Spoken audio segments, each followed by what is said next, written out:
नमस्कार दोस्तों, इस वक्त की बेहद बड़ी खबर झारखंड से आ रही है, जहां पर हेमंत सोरेन ने रच दिया है इतिहास और एक बार फिर झारखंड में बनने जा रही है इंडिया गठबंधन की सरकार। जी हां दोस्तों, आंकड़े धीरे धीरे स्पष्ट हो चुके हैं और यहां पर पूर्ण बहुमत की सरकार इंडिया गठबंधन की झारखंड में बनने जा रही है, जिसके बाद भारतीय जनता पार्टी को यहां पर करारा झटका लगा है और प्रधानमंत्री मोदी और सीएम योगी के जो नारे थे, बटेंगे तो कटेंगे, एक हैं तो सेफ हैं, एक ने ना सुनी और यहां पर इंडिया गठबंधन की सरकार को एक बार फिर झारखंड के लोग अपने लिए चुन लिए हैं और यहां पर फिर से हेमंत सोरेन 516 और झारखंड के मुख्यमंत्री रह सकते हैं। पूरी आंकड़े आपको जरूर बताएंगे, महाराष्ट्र का हाल भी बताएंगे, लेकिन उससे पहले आपसे निवेदन की वीडियो को लाइक और चैनल को सब्सक्राइब करके बेल आइकन दबाकर कमेंट में लिखिए जय हिंद। दोस्तों, आपको बता दें कि एग्जिट पोल के तमाम जो नतीजे थे, उनकी पोल इन आंकड़ों ने खोल दी है। जो चुनाव के नतीजे हैं वो 81 सीटों पर अगर बात करें झारखंड की विधानसभा सीटों पर, तो यहाँ पर 50 सीटों पर इंडिया गठबंधन आगे है,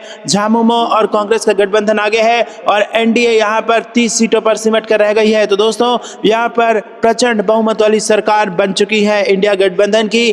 तोड़फोड़ करना इतना आसान नहीं होगा, क्योंकि 81 विधानसभा में बहुमत का आंकड़ा 42 ही है और ऐसे में आपको बता दें विधानसभा सीटों वाले झारखंड में बहुमत का आंकड़ा 41 है और ऐसे में आपको बता दें कि उससे कई ज्यादा सीटें इंडिया गठबंधन के पास आ गई है। तो खतरा बिल्कुल नहीं है, लेकिन सावधान रहना जरूरी है। ऑपरेशन लोटस से तमाम बचाव के जो तरीके हैं उसको अपनाना जरूरी होगा। वही बात अगर महाराष्ट्र की जाए तो महाराष्ट्र में यहाँ पर भंग हो सकती है और यहाँ पर इंडिया गठबंधन और एनडीए के बीच में कांटे की टक्कर है और यहाँ पर अभी आंकड़े स्पष्ट नहीं हुए हैं। शाम तक हो सकता है आंकड़े स्पष्ट हो और पता चलेगा कि क्या यहाँ पर राष्ट्रपति शासन की तरफ ही आगे जाएगा राज्य या फिर किसी एक पार्टी की बन जाएगी सरकार। धीरे धीरे कई राउंड की मतगणना के बाद ये स्थिति स्पष्ट होगी। वही बात की जाए उत्तर प्रदेश के उपचुनाव के नतीजों की, जहां पर 9 सीटों पर उपचुनाव के नतीजे आने हैं, तो यहां पर 5 सीटों पर बीजेपी आगे है, तो वहीं समाजवादी पार्टी 4 सीटों पर आगे है। तो दोस्तों, तमाम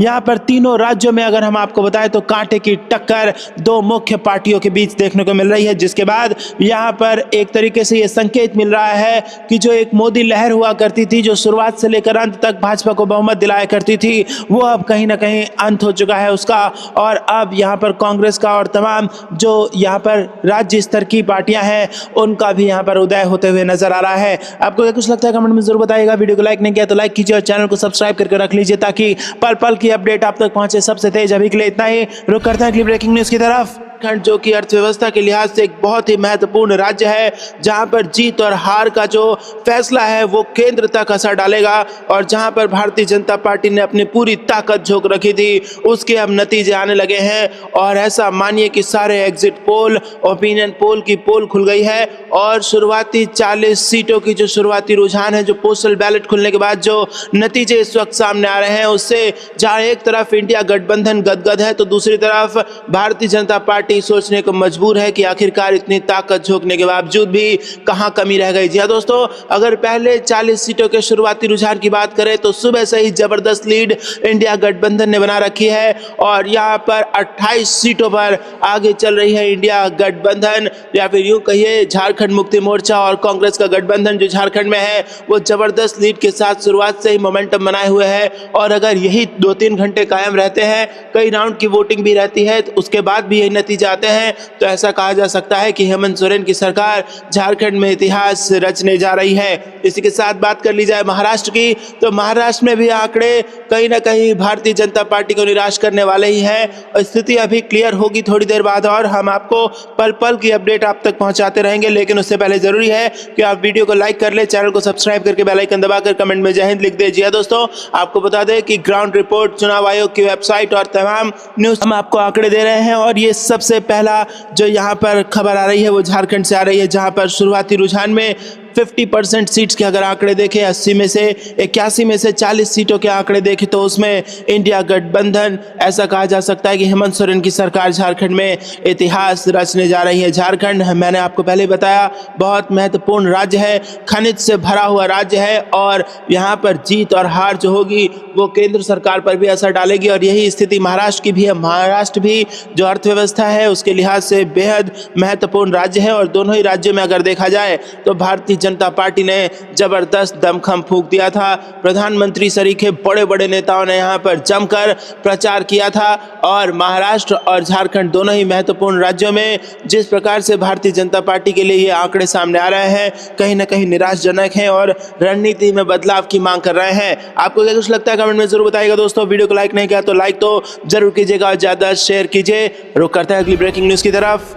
अडानी का कुछ नहीं होता, राहुल गांधी ने पीएम मोदी पर साधा निशाना, कहा सीएम चले जाते हैं जेल। जी हां दोस्तों, यहां पर आपको बता दें कि कांग्रेस नेता राहुल गांधी अडानी के मुद्दे को लेकर पीएम मोदी पर निशाना साध रहे हैं। राहुल गांधी ने कहा कि देश में सीएम को जेल भेजा जा रहा है लेकिन अडानी का कुछ नहीं हो रहा है और उन्होंने कहा कि ये बिजनेसमैन पीएम मोदी को पूरा समर्थन करते हैं। पीएम मोदी लगातार इन्हें बचा रहे हैं। राहुल गांधी ने कहा कि अडानी को गिरफ्तार किया जाए। उन्होंने कहा कि हालांकि उन्हें अरेस्ट नहीं किया जाएगा। दोस्तों, राहुल गांधी ने कहा कि सरकार अडानी के खिलाफ कार्रवाई नहीं कर रही है। उन्होंने कहा कि कोई भी क्राइम करता है तो उसे जेल भेजा जाता है। अब अमेरिकन एजेंसी ने कहा है कि इन्होंने क्राइम किया है, इन्होंने भारत में घुस दिया है। उन्होंने कहा कि पीएम मोदी करना भी चाहें तो कुछ नहीं कर सकते हैं। उन्होंने कहा कि पीएम मोदी अडानी के कंट्रोल में है। राहुल गांधी ने कहा कि इस आदमी ने 2000 करोड़ रुपए का घोटाला किया है लेकिन उसका कुछ नहीं होगा। दोस्तों, उन्होंने कहा कि हमारी जिम्मेदारी है कि हम इस मुद्दे को संसद में उठाएंगे और जिस भी राज्य सरकारों में अडानी ग्रुप के साथ समझौता हुआ है उसकी जांच होनी चाहिए। इस मामले में जेपीसी की जांच होनी चाहिए। अडानी के भ्रष्टाचार की बात मैं नहीं कर रहा हूं, ये अमेरिकी एजेंसी ने जांच में बातें कही हैं और जांच में जो भी शामिल हो उस सबको सजा मिलनी चाहिए। बयान राहुल गांधी का है। रुक करते हैं अगली ब्रेकिंग न्यूज़ की तरफ। बीजेपी पूरी की पूरी सरकार ही आउटसोर्स कर दे, उसका एक जगह से ही सारा कमीशन एक साथ सेट हो जाएगा, अखिलेश यादव का बयान। जी दोस्तों, समाजवादी पार्टी के अध्यक्ष अखिलेश यादव ने आउटसोर्स यानी कि अनुबंध के जरिए विभिन्न पदों पर भर्ती को लेकर उत्तर प्रदेश को भारतीय जनता पार्टी सरकार को घेरने की कोशिश करते हुए इसे पीडीए यानी कि पिछड़ा, दलित और अल्पसंख्यक के खिलाफ एक आर्थिक साजिश करार दिया। अखिलेश यादव ने सोशल मीडिया मंच एक्स पर एक खबर में प्रकाशित कथित विज्ञापन की कतरन संलग्न करते हुए कहा कि बेहतर होगा कि बीजेपी पूरी की पूरी सरकार ही आउटसोर्स कर दे तो उसका एक जगह से ही सारा कमीशन एक साथ सेट हो जाए। ऐसा करने से बीजेपी को फुटकर में नौकरी और उसके बहाने आरक्षण को खत्म करने का महाकष्ट नहीं उठाना पड़ेगा। और उन्होंने कहा कि हम तो हमेशा से कहते रहे हैं, आज फिर दोहरा रहे हैं, नौकरी बीजेपी के एजेंडे में है ही नहीं। सपा प्रमुख ने कहा कि आउटसोर्सिंग पीडीए के खिलाफ एक आर्थिक साजिश है। बीजेपी इस प्रस्ताव को तत्काल वापस ले और नौकरी आरक्षण का संवैधानिक हक न छीने। घोर आपत्तिजनक, घोर निंदनीय, पीडीए कहे आज का नहीं चाहिए भाजपा, ये बयान अखिलेश यादव ने दिया है। रुक करते हैं अगली ब्रेकिंग न्यूज़ की तरफ। झारखंड चुनाव पर लालू यादव का एग्जिट पोल रिजल्ट देख चौंक जाएंगे हेमंत सोरेन और जेपी नड्डा। जी दोस्तों, यहाँ पर झारखंड विधानसभा चुनाव के अंतिम चरण के बाद किसकी सरकार बनेगी इसको लेकर सवाल सबके जहन में दौड़ रहे हैं। एग्जिट पोल को लोग देख रहे हैं, एग्जिट पोल के अनुमान को लोग देख रहे हैं, इसके बाद सियासी चर्चा कर रहे हैं। इस बीच आरजेडी सुप्रीमो लालू यादव ने अपना खुद का एग्जिट पोल सामने रखा है। उन्होंने झारखंड में आरजेडी, झामुमो और कांग्रेस का क्या हाल रहेगा इसे लेकर बड़ा दावा किया है। दोस्तों, लालू यादव का एग्जिट पोल क्या कहता है ये आपको बता दें। लालू यादव ने सीधे बात करते हुए झारखंड के अलावा महाराष्ट्र में बनने वाली सरकार के बारे में बातचीत की। उन्होंने मीडिया से बातचीत में कहा कि झारखंड और महाराष्ट्र दोनों प्रदेशों में बीजेपी की हार होने वाली है। एनडीए के सरकार बनाने के दावे को सिरे से खारिज करते हुए लालू यादव ने कहा कि झारखंड और महाराष्ट्र दोनों राज्यों में इंडिया गठबंधन की सरकार बनेगी। इसका बड़ा संकेत लालू यादव ने दिया है। हालांकि लालू यादव ने झामुमो, आरजेडी और कांग्रेस को झारखंड में कितनी नंबर मिलेंगे इसके बारे में जानकारी नहीं दी। रुक करते हैं अगली ब्रेकिंग न्यूज़ की तरफ। घूसकांड के आरोप में अडानी के खिलाफ अरेस्ट वारंट, अमेरिकी कोर्ट में हुई सुनवाई। जी दोस्तों, अडानी समूह को एक बड़ा झटका लगा है। कथित घूसकांड के मामले में अमेरिका की एक अदालत ने देश के दूसरे सबसे बड़े बिजनेसमैन गौतम अडानी को और उनके भतीजे सागर अडानी के खिलाफ अरेस्ट वारंट जारी किया है। राइटर्स की रिपोर्ट के मुताबिक अदालत ने लगभग 2029 करोड़ रुपए की रिश्वतखोरी में अडानी और 7 अन्य लोगों को प्रथम दृष्टया दोषी माना है। गौतम अडानी और उनके भतीजे पर कॉन्ट्रैक्ट लेने के लिए अरबों डॉलर की रिश्वतखोरी और धोखाधड़ी का गंभीर आरोप लगाया गया है। हालांकि अडानी समूह ने इन सभी आरोपों को खारिज किया और पूरे मामले को कोर्ट में रखने की बात कही है। उधर यह मामला आने के बाद अडानी ग्रुप ने अमेरिका में $600 मिलियन का बॉन्ड रद्द कर दिया है। रुक करते हैं कि ब्रेकिंग न्यूज़ की तरफ। मोदी सरकार की मुश्किलें बढ़ाएंगे किसान, दिल्ली के गुरुद्वारे में मीटिंग प्लान, एसकेएम ने बताया आगे का एजेंडा। जी हाँ दोस्तों, अपनी मांग को लेकर लेकर लंबे वक्त से पंजाब हरियाणा के संभू बॉर्डर पर बैठे किसानों ने आंदोलन को नई रफ्तार देने का प्लान बना लिया है। किसानों द्वारा कहा गया है कि 6 दिसंबर को ये किसान दिल्ली की ओर पैदल ही कूच करने वाले हैं। इसको लेकर दिल्ली में किसानों की बड़ी मीटिंग होने वाली है। इस मीटिंग में यह तय किया जाएगा कि किसान आंदोलन की आगे की क्या दिशा होगी। इस मामले में संभू बॉर्डर पर किसान नेता सरवंत सिंह पंदेर कहते हैं कि हम दिल्ली के गुरुद्वारा रकाबगंज साहिब में एक बैठक करेंगे, हम एक खाका भी रखेंगे। 6 दिसंबर को हम संभू मोर्चा से दिल्ली की ओर कूच करेंगे। गौरतलब है कि हाल ही में चंडीगढ़ के किसान भवन में किसान मजदूर मोर्चा और संयुक्त किसान मोर्चा गैर राजनीतिक ने मीडिया से बातचीत की थी और कहा था कि वो किसान नेता जगदीश सिंह डल्लेवाल 26 नवंबर से खिनौरी बॉर्डर पर अनशन शुरू करेंगे। रुक करते हैं अगली ब्रेकिंग न्यूज की तरफ। महाराष्ट्र और झारखंड दोनों ही राज्यों में इंडिया गठबंधन आगे, यूपी में भी बीजेपी की करारी हार होगी, प्रमोद तिवारी का बयान। जी हां दोस्तों, कांग्रेस नेता प्रमोद तिवारी ने दावा किया है कि महाराष्ट्र और झारखंड में संपन्न हुए मतदान में इंडिया गठबंधन आगे है। इंडिया गठबंधन अपनी सभी प्रतिद्वंदी पार्टियों को पछाड़ने के लिए पूरी तरह तैयार है। उन्होंने कहा जहां कहीं भी मतदान हुए हैं वहां लोगों के बीच बीजेपी को लेकर नाराजगी देखने को मिल रही है। चाहे आप बात महाराष्ट्र की करें, झारखंड की करें या उत्तर प्रदेश की 9 विधानसभा सीटों की करें, हर सीट पर लोगों के बीच में बीजेपी को लेकर व्यापक स्तर पर नाराजगी देखने को मिली है। और मैं ये बात स्पष्ट कर देना चाहता हूं कि यही नाराजगी बीजेपी के पराजय का कारण बनेगी। उन्होंने कहा कि उत्तर प्रदेश की 9 सीटों पर इंडिया गठबंधन जीतेगा। हो सकता है 1-2 सीट पर मुकाबला कड़ा देखने को मिल सकता है। कुछ ऐसे वीडियो सामने आए हैं जिसमें पुलिस द्वारा परंपरागत मतदाता को रोका जा रहा है। वहीं उन्होंने बीजेपी के राष्ट्रीय महासचिव विनोद तावड़े पर लगे पैसे बांटने के आरोपों पर कहा कि उन पर सिर्फ लोगों के बीच पैसे बांटने के आरोप नहीं लगे हैं, बल्कि उनके पास से पैसे भी बरामद हुए हैं। करोड़ों रुपए महज एक निर्वाचन क्षेत्र में बांटा जा रहा है। तो इससे आप सहज ही अंदाजा लगा सकते हैं कि पूरे महाराष्ट्र में मतदाता के बीच कितने पैसे बांटे जा रहे होंगे। ऐसे लोगों के खिलाफ तुरंत कार्रवाई होनी चाहिए और यह सुनिश्चित किया जाना चाहिए कि कोई भी मतदाता को प्रभावित ना करे। रुक करते हैं अगली ब्रेकिंग न्यूज की तरफ। मोहन यादव सरकार को चैन से नहीं बैठने देगी कांग्रेस, किसानों को लेकर जीतू पटवारी की मध्य प्रदेश में हुंकार। जी हां दोस्तों, मध्य प्रदेश कांग्रेस प्रदेश अध्यक्ष जीतू पटवारी ने ऐलान किया है कि किसानों की समस्याओं को लेकर पार्टी अब प्रदेश भर की मंडियों में आंदोलन करेगी। जीतू पटवारी ने कहा कि किसानों के हितों के लिए कांग्रेस अपनी पूरी ताकत से सड़कों पर संघर्ष करेगी और प्रदेश की मोहन यादव सरकार को चैन से नहीं बैठने देगी। कांग्रेस लगातार प्रदेश की बीजेपी सरकार को किसान विरोधी बताकर निशाना साध रही है। पटवारी ने आगे कहा कि हम प्रदेश और देश के किसानों के हित के लिए यह आंदोलन कर रहे हैं जिससे किसानों को उनकी फसलों का सही मूल्य मिल सके। हम इसके लिए पूरा प्रयास कर रहे हैं। बुधवार को जीतू पटवारी ने प्रेस वार्ता को संबोधित करते हुए कहा कि किसानों को सोयाबीन 6,000 रुपये प्रति क्विंटल, धान 3,100 रुपये और गेहूं के दाम 2,700 रुपये प्रति क्विंटल मिलना चाहिए और किसानों को उनका हक दिलाने के लिए हम आंदोलन करेंगे। जीतू पटवारी ने आगे कहा कि कांग्रेस पूरी ताकत से बीजेपी सरकार के खिलाफ सड़कों पर उतरेगी और किसान विरोधी मोहन सरकार को चैन से न बैठने देगी न सोने देगी। रुक करते हैं अगली ब्रेकिंग न्यूज की तरफ। भारत जोड़ो संविधान अभियान, कांग्रेस शुरू करेगी कैंपेन, 2 महीने चलेगा। दिल्ली से 26 नवंबर को होगी इसकी शुरुआत। जी हां दोस्तों, कांग्रेस देश भर में भारत जोड़ो संविधान अभियान शुरू कर रही है। इस अभियान की शुरुआत 26 नवंबर को दिल्ली के तालकटोरा स्टेडियम से होगी। ये घोषणा कांग्रेस के ओबीसी विभाग के राष्ट्रीय अध्यक्ष व हरियाणा कांग्रेस नेता अजय सिंह यादव ने बुधवार को चंडीगढ़ में की। अजय यादव ने कहा कि कांग्रेस का यह अभियान लगातार 2 महीने चलेगा। 26 नवंबर से शुरू होने वाला भारत जोड़ो संविधान अभियान 26 जनवरी तक चलेगा। यादव ने कहा कि इस अभियान में कांग्रेस राष्ट्रीय अध्यक्ष मल्लिकार्जुन खड़गे, राहुल गांधी और अन्य वरिष्ठ नेता भी शामिल होंगे। यादव ने कहा कि इस अभियान के जरिए कांग्रेस देश में सामाजिक न्याय, समानता और जाति जनगणना की मांग को प्रमुखता से उठाएगी।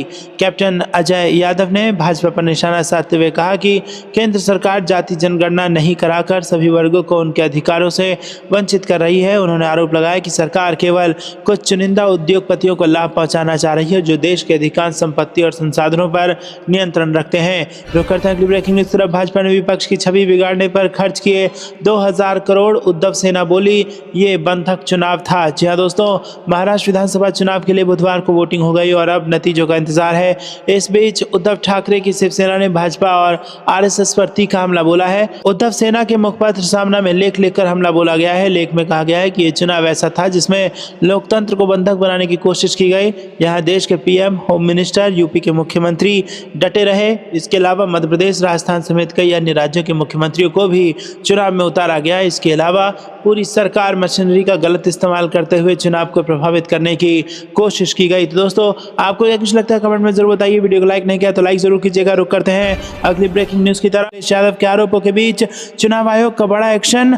आयोग ने दिए नए निर्देश और कई अधिकारियों को किया सस्पेंड। जी दोस्तों, उत्तर प्रदेश में जारी उपचुनाव के बीच भारत निर्वाचन आयोग ने सख्त एक्शन लिया है और कड़े निर्देश दिए हैं। सूत्रों के मुताबिक समाजवादी पार्टी द्वारा सोशल मीडिया पर यूपी उपचुनाव के दौरान कुछ समुदायों को मतदान से रोकने जाने की शिकायतों पर संज्ञान लेते हुए मुख्य चुनाव आयुक्त राजीव कुमार ने सीईओ यूपी और सभी जिला चुनाव अधिकारी, रिटर्निंग अधिकारी को सख्त निर्देश दिया है कि मतदान प्रक्रिया को निष्पक्ष और सुचारू रूप से सुनिश्चित करें। ईसी ने कहा है कि सभी शिकायतों का तुरंत संज्ञान लेकर त्वरित कार्रवाई करें और उसे सोशल मीडिया के जरिए भी शिकायतकर्ता को टैग कर इन्फॉर्म करें। किसी भी योग्य मतदाता को मतदान से न रोका जाए। किसी भी प्रकार का पक्षपाती रवैया बर्दाश्त नहीं किया जाएगा और शिकायत मिलने पर अगर कोई दोषी पाया गया तो कड़ी कार्रवाई की जाएगी। चुनाव आयोग ने कहा है कि सभी 9 जिलों में तैनात पुलिस और सामान्य पर्यवेक्षकों को भी सख्त हिदायत दी गई है कि वो कड़ी नजर रखें और ये सुनिश्चित करें कि मतदान शांतिपूर्ण और निष्पक्ष तरीके से हो। कानपुर में अखिलेश यादव की शिकायत पर संज्ञान लेते हुए संबंधित पुलिस अधिकारियों को निलंबित कर दिया गया है। पुलिस ने जानकारी दी कि उत्तर प्रदेश में चल रहे उपचुनावों में प्राप्त विभिन्न शिकायतों पर कार्रवाई करते हुए चुनाव आयोग ने मतदाताओं की जांच करने और मतदाताओं को वोट डालने से रोकने संबंधी चुनाव आयोग के दिशा निर्देशों का उल्लंघन करने वाले पुलिस कर्मियों को निलंबित कर दिया है। दोस्तों, अखिलेश यादव ने कहा कि यहाँ सब वोट सपा को मिल रहा है लेकिन ये अधिकारी गड़बड़ी करवा रहे हैं। भाजपा से झूठा कोई नहीं, बीजेपी के वोटर खुद नहीं निकल रहे हैं। रुक करते हैं अगली ब्रेकिंग न्यूज की तरफ। महाराष्ट्र में महाविकास अघाड़ी बहुमत के साथ बनाएगी सरकार। राजस्थान में सभी सीटों पर कांग्रेस की होगी जीत। सचिन पायलट का बयान। जी दोस्तों, राजस्थान के पूर्व डिप्टी सीएम और कांग्रेस नेता सचिन पायलट ने बुधवार को IANS से बात करते हुए कहा कि महाराष्ट्र में महाविकास अघाड़ी शानदार बहुमत के साथ राज्य में सरकार बनाने जा रही है। जनता सूबे में बदलाव चाहती है। कांग्रेस नेता सचिन पायलट ने कहा कि महाराष्ट्र का चुनाव देश के लिहाज से बहुत बड़ा और महत्वपूर्ण है। आज मतदान के दौरान हमें लगता है जो हमारी फीडबैक है, महाविकास अघाड़ी के उम्मीदवार हमारे कैंपेन में जो मुद्दा उठाए गए, जनता उन्हें पसंद कर रही है। अच्छे बहुमत के साथ हम लोग महाराष्ट्र में सरकार बनाने जा रहे हैं। जनता वहां बदलाव चाहती है। लोग केंद्र और राज्य की सरकार का काम देख चुके हैं। मैं मानता हूं कि शहरी क्षेत्र में हो या ग्रामीण क्षेत्र में, किसान, नौजवान, सब हमारी 5 गारंटी को लेकर कन्विंस हैं और हम आश्वस्त हैं कि हम अच्छे मार्जिन के साथ वहां सरकार बनाएंगे। रुक करते हैं अगली ब्रेकिंग न्यूज की तरफ। भाजपा उपचुनाव वोट से नहीं खोट से चाहती है जीतना। अखिलेश यादव ने अफसरों को चेताया, कहा पेंशन, PF, इज्जत सब कुछ जाएगी। जी दोस्तों, विधानसभा की 9 सीटों पर उपचुनाव के मतदान के बीच सपा अध्यक्ष अखिलेश यादव ने प्रेस कॉन्फ्रेंस कर भाजपा पर सीधा हमला बोलते हुए चुनाव में गड़बड़ी का आरोप लगाया है। सपा मुखिया अधिकारियों पर भी बरसे। उन्होंने कहा भाजपा उपचुनाव वोट से नहीं खोट से जीतना चाहती है। अखिलेश यादव ने दावा किया कि इस उपचुनाव का परिणाम हमारे पक्ष में आएगा लेकिन कोर्ट का फैसला अधिकारियों के खिलाफ जाएगा। उन्होंने कहा कि मुझे उम्मीद है कि चुनाव आयोग बेईमान अधिकारियों के खिलाफ कार्रवाई करेगा। सबकी नौकरी जाएगी, PF पेंशन भी जाएगा, समाज में इज्जत जाएगी। बेईमानी का ठप्पा लगाकर इनका जीवन बर्बाद हो जाएगा। मैंने मुख्य चुनाव आयुक्त से बात की है। उन्होंने बेईमानी करने वाले अधिकारियों की सूची मांगी है। रुक करते हैं अगली ब्रेकिंग न्यूज की तरफ। महाराष्ट्र में शिकायत तेज। बिटकॉइन विवाद पर शरद पवार ने बीजेपी के खिलाफ खोला मोर्चा। जी हाँ दोस्तों, एनसीपी शरद चंद्र पवार प्रमुख शरद पवार ने सुप्रिया सुले के खिलाफ आरोपों का खंडन किया। उन्होंने कहा कि ये ध्यान देने योग्य नहीं है। राज्य के पूर्व मुख्यमंत्री ने बिना किसी का नाम लिए कहा कि आरोप लगाने वाला व्यक्ति कई महीनों से जेल में था, इसीलिए उसने जो कहा उस पर संज्ञान लेने की कोई जरूरत नहीं है। ये दिखाता है कि बीजेपी कितना नीचे गिर गई है। रुक करते हैं अगली ब्रेकिंग न्यूज़ की तरफ। इस राज्य में बीजेपी सरकार पर बड़ा संकट, 19 विधायक हुए बागी। जी हाँ दोस्तों, मणिपुर में जुलाई 2023 से कुकी और मैती समुदाय के बीच हिंसा का दौर जारी है। ताजा मामला जिरीबाम में 3 बच्चों और 3 महिलाओं के शव मिलने के बाद हुई हिंसा का है। जिरीबाम में शव मिलने के बाद गुस्साई भीड़ ने बीजेपी सरकार के 3 मंत्री और 6 विधायकों के घर जला दिए। अब बीजेपी सरकार को लेकर एक ताजा अपडेट सामने आया है। बीजेपी के भीतर दरार और गहरी हो गई है। ऐसे में सीएम बीरेंद्र सिंह की कुर्सी जा सकती है। बीजेपी सूत्रों की माने तो सोमवार को राज्य की मौजूदा स्थिति पर सीएम ने एक मीटिंग बुलाई। इस मीटिंग में पार्टी के अधिकांश विधायक शामिल नहीं हुए। इनमें मैती समुदाय से आने वाले कैबिनेट मंत्री शामिल हैं। बैठक तब बुलाई गई जब सरकार में सहयोगी एनपीपी ने सरकार से समर्थन वापस ले लिया। इसके बाद एनपीपी अध्यक्ष और नागालैंड के सीएम कॉनराड सांगमा ने कहा उनकी पार्टी अब सीएम पर भरोसा नहीं रखती है। उन्होंने कहा कि नेतृत्व में बदलाव पर वो विचार करेंगे। रुक करते हैं अगली ब्रेकिंग न्यूज़ की तरफ। तेलंगाना में 3 सप्ताह में होगा जाति सर्वेक्षण, जयराम रमेश बोले केंद्र 3 साल में भी जनगणना नहीं करा सका। जी हाँ दोस्तों, कांग्रेस ने तेलंगाना में जारी जाति सर्वेक्षण का ऐतिहासिक उपलब्धि करार देते हुए बुधवार को कहा कि प्रधानमंत्री नरेंद्र मोदी के नेतृत्व वाली सरकार दशकीय जनगणना 3 साल में नहीं करा पाई।